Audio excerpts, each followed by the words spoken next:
आता त्या तत्वदर्शी संताची खूण काय आहे? त्याला ओळखायचं कसं की तो कोण आहे तत्वदर्शी संत? तर याच पवित्र सद्ग्रंथामध्ये श्रीमद भगवद्गीतेमध्ये हे पण स्पष्ट केलंय की तत्वदर्शी संताची ओळख काय असते. आपल्याला दाखवतो.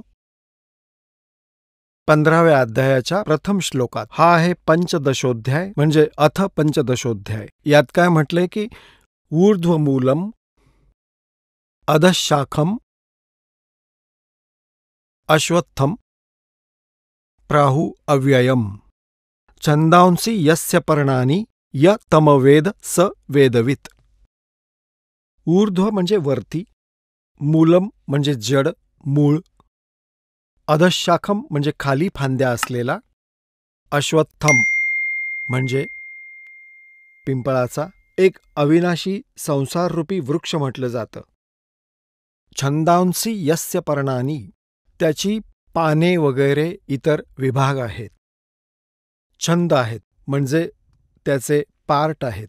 य तम वेद त्याला जो ओळखतो त्या सगळ्या विभागांना, स वेदवित तो वेदांच्या तात्पर्याला जाणणारा आहे तो तत्वदर्शी संत. यांच्या भाषेत ऊर्ध्वमूलम आदि पुरुष परमेश्वर रूप मूलवाले.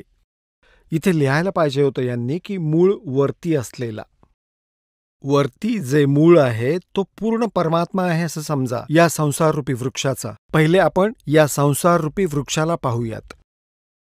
हे खूप सहजपणे आपल्या लक्षात येईल. पुण्यात्मांनो, हे ह्या मनुष्य जन्माचं मुख्य उद्दिष्ट हेच आहे ज्याला आम्ही पेंडिंग ठेवलं आहे. एक पर्यायी विषय समजलो होतो. खरं तर हा अति महत्वाचा मानायला हवा होता आपण. सगळ्यात आधी हाच आमचा जन्मापासून जीवांचं उद्दिष्ट आहे की भक्ती आणि भगवंतावर विश्वास असायला हवा. येणाऱ्या दिवसात परमात्मा त्यांच्या सोबत राहील अशी व्यवस्था करून ठेवील विश्वात. आपण विचारसुद्धा करू शकत नाही की जर सत्साधना पूर्ण विश्व या प्रकारे करू लागला तर ही धावपळ आणि हाहाकार मिटेल आणि परमात्मा जो लाभ देईल त्याचं ते तर सांगताच येत नाही. यासाठी भगवंताच्या शोधात कोणी गुफांमध्ये, कोणी पहाडावर, कोणी अमरनाथला भटकत आहेत. अशा धोकादायक स्थानांवर जातात जिथे एकदा चुकून पाय घसरला तर दिसणारही नाही, माणूस शोधून सुद्धा सापडणार नाही, तरीही लोक जातात. तर हा पहा संसाररूपी वृक्ष. हा एक संसाररूपी वृक्ष आहे. गीतेच्या अध्याय नंबर 15च्या श्लोक 1 पासून 4 पर्यंत आणि 16 आणि 17चं हे निर्णायक ज्ञान आहे. यातून तुम्हाला समजेल. आता इथे काय सांगितलंय की वरती मुळं हा तर आहे पूर्ण परमात्मा. हे तर परमाक्षर ब्रह्म आहे. आणि ह्या खाली 3ही गुणरूपी फांद्या आहेत. हे पहा, ऊर्ध्वमूलम अधशाखम. गीता ज्ञानदाताने ह्या श्रीमद भगवद्गीतेमध्ये फक्त एवढीच हिंट दिली आहे. पहा 15वा अध्याय आणि याचा प्रथम श्लोक की ऊर्ध्वमूलम अधशाखम. बस. यांनी भाषांतर थोडं सगळंच चुकीचं केले. लिहायला हवं होतं ऊर्ध्व म्हणजे वरती, आदि पुरुष परमेश्वर रूप मूलवाले हे हवं होतं. ऊर्ध्व म्हणजे वरती, आदि पुरुष परमेश्वर म्हणजेच परमक्षर ब्रह्म, सच्चिदानंद घनरूपी हे तर मूळ समजा. अधशाखम हे ब्रह्मारूप मुख्य शाखावाले हे नाही. हे पहा 2 नंबरच्या श्लोकमध्ये इथे अधचा अर्थ 2 अध आहेत यात. एक हे. याचा अर्थ कुठे सांगितलाय? पुढच्या पानावर. अध म्हणजे खाली, अध म्हणजे खाली आणि ऊर्ध्व म्हणजे वरती. ऊर्ध्व म्हणजे वरती, अध म्हणजे खाली. अध म्हणजे खाली, अध म्हणजे खाली.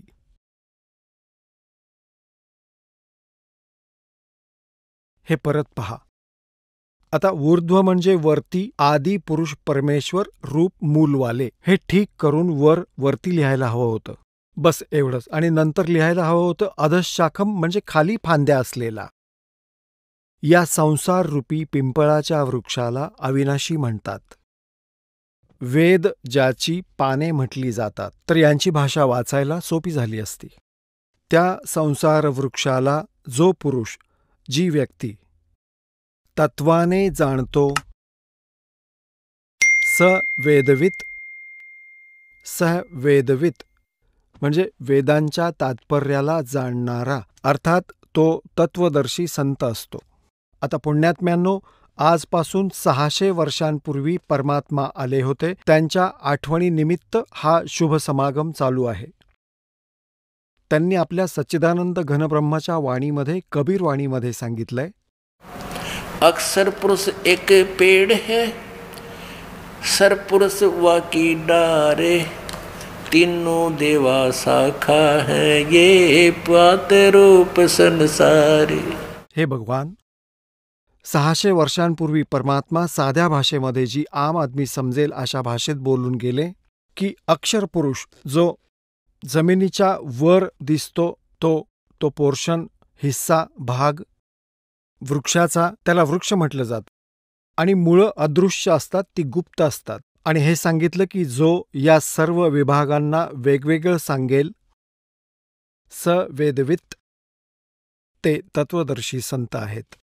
तर 600 वर्षांपूर्वी परमात्म्याने येऊन आम्हाला हे ज्ञान दिलं होतं आपल्या सच्चिदानंद घनब्रह्माच्या वाणीमधून. आता पुण्यात्म्यांनो, आता यात काय लिहिलंय पुढे पहा, तीनही गुणरूप. आता आम्ही श्रीमद भगवद्गीता आपल्याला दाखवतो. तो हाच 15वा अध्याय चालू आहे. 1 आपण वाचला. आता आपण 2 वाचूया. यात काय सांगितलंय की त्या संसाररूपी वृक्षाचे गुणप्रवृद्धा, तीनही गुण.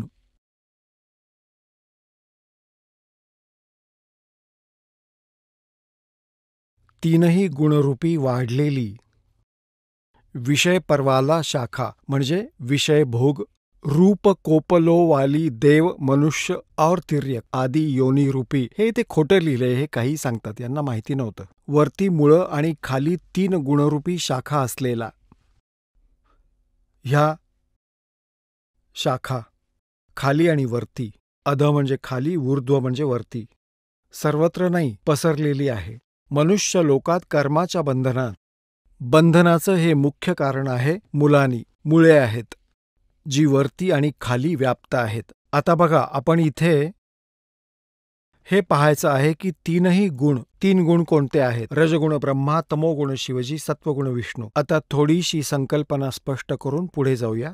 हे दाखवावं लागेल की रजगुण ब्रह्मा, सत्वगुण विष्णू, तमोगुण शिवजी. हे मार्कंडेय पुराण आहे. गीता प्रेस गोरखपूरमधून प्रकाशित झालंय.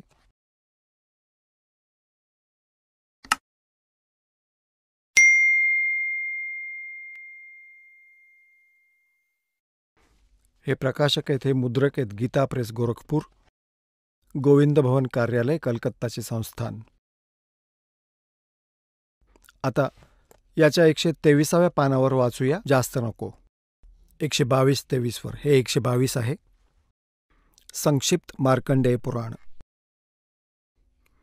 इथे मार्कंडेयजी बोले, मार्कंडेयजी सांगतायत. आपण इथे जाऊया, आपल्या कामाची गोष्ट आहे. असं लिहिलंय की रजोगुण प्रधान ब्रह्मा, तमोगुण प्रधान रुद्र आणि सत्वगुण प्रधान विश्वपालक विष्णू आहे. याच 3 देवता आहेत आणि हेच 3 गुण आहेत. संकल्पना लक्षात आली? आता आपण परत येतोय श्रीमद भगवद्गीतेच्या अध्याय नंबर 15च्या श्लोक नंबर 2ला पाहूयात. अध्याय 15चा श्लोक नंबर 2 आहे हा. त्या संसार वृक्षाच्या 3ही गुणरूप रजगुण ब्रह्मा, सत्वगुण विष्णू, तमोगुण शिवजी रूपी शाखा आहेत. ह्या वर आणि खाली पसरलेल्या आहेत.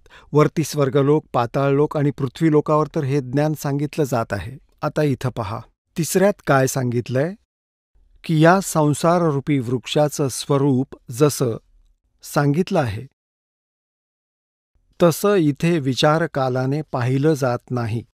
कारण याला ना आदी आहे ना अंत आहे, ना याची चांगल्या प्रकारची स्थिती आहे. हा गीता ज्ञानदाता काय सांगतो आहे की या संसाररूपी वृक्षाच्या आदी अंताचं मला ज्ञान नाही. आणि तुझ्या आणि माझ्या ह्या गीतेमधल्या चर्चेप्रमाणे मी तुला सांगू शकणार नाही, कारण याच्या स्थितीबाबत मला माहिती नाही, मला ज्ञान नाही. या संसाररूपी वृक्षाचं स्वरूप? जसं सांगितलं आहे, ह्या विचारकालामध्ये तुझ्या आणि माझ्या ह्या गीतेमधील चर्चेमध्ये, विचारविनिमयात हे सापडत नाही, कारण ना याचा आदी आहे, ना याचा अंत, आणि ना याची काही चांगल्या प्रकारची स्थिती आहे. म्हणून या सुविरूढ मूलम म्हणजे अतिदृढ मुळंवाले हे नाहीत, अतिदृढ मुळं असलेल्या संसाररूपी पिंपळाच्या वृक्षाला, ज्याची मुळं म्हणजे वरती जो मूळ स्वरूपी भगवान आहे तो कोण आहे? अब जैसे अक्षर पुरुष एक पेड़ है, सरपुरुष वाकी डार, तीनों देवा शाखा हैं, ये पात रूप संसार. परंतु ती मुळं तर वेगळी आहेत, ती गुप्त आहेत, ते परमाक्षर ब्रह्म आहे. तर इथं सांगितलं आहे की ते अविनाशी आहेत, ते वरचे लोक. तर वरचा जो मूळ रूपी परमात्म्याचा भाग आहे, त्याला सतलोक, अलखलोक, अगमलोक, अकयलोक आहे, तर ते तर समजा सुदृढ आहेत, ते अविनाशी आहेत. आता पहा, त्या सुविरूढ मूलम अतिदृढ मूळवाल्या अश्वत्थम म्हणजे संसाररूपी पिंपळाच्या वृक्षाला.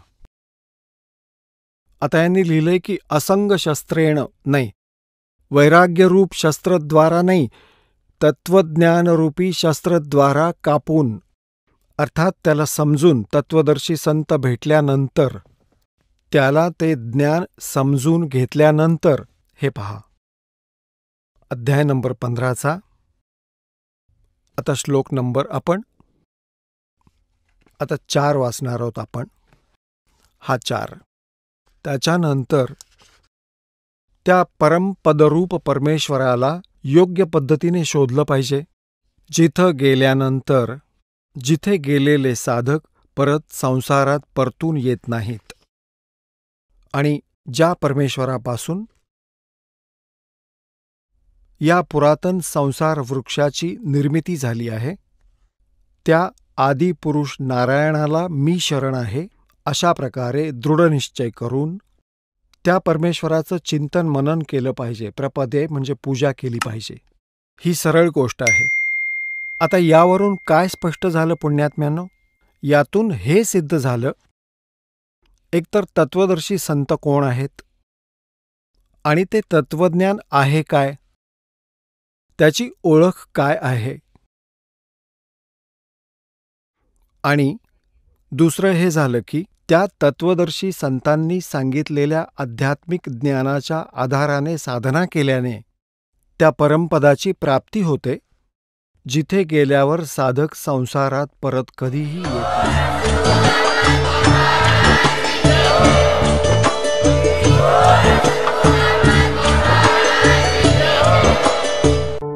आपण ऐकत होता जगद्गुरु तत्वदर्शी संत रामपालजी महाराजांचे मंगल प्रवचन. निशुल्क नामदीक्षा प्राप्त करण्यासाठी आणि अधिक माहितीसाठी संपर्क करा 7030303951 7030303952. आमची वेबसाईट आहे www.jagadgururampalji.org. सर्व पवित्र धर्मांच्या पवित्र शास्त्रांवर आधारित प्रमाणित अनमोल पुस्तक ज्ञानगंगा किंवा जगण्याचा मार्ग यापैकी कोणतेही एक पुस्तक निशुल्क मागविण्यासाठी आम्हाला आपले पूर्ण नाव, पूर्ण पत्ता, पिनकोड सहित आणि फोन नंबर लिहून 7030303951 7030303952 या नंबरावर SMS करू शकता किंवा आम्हाला 7030303950 या नंबरावर WhatsApp देखील करू शकता.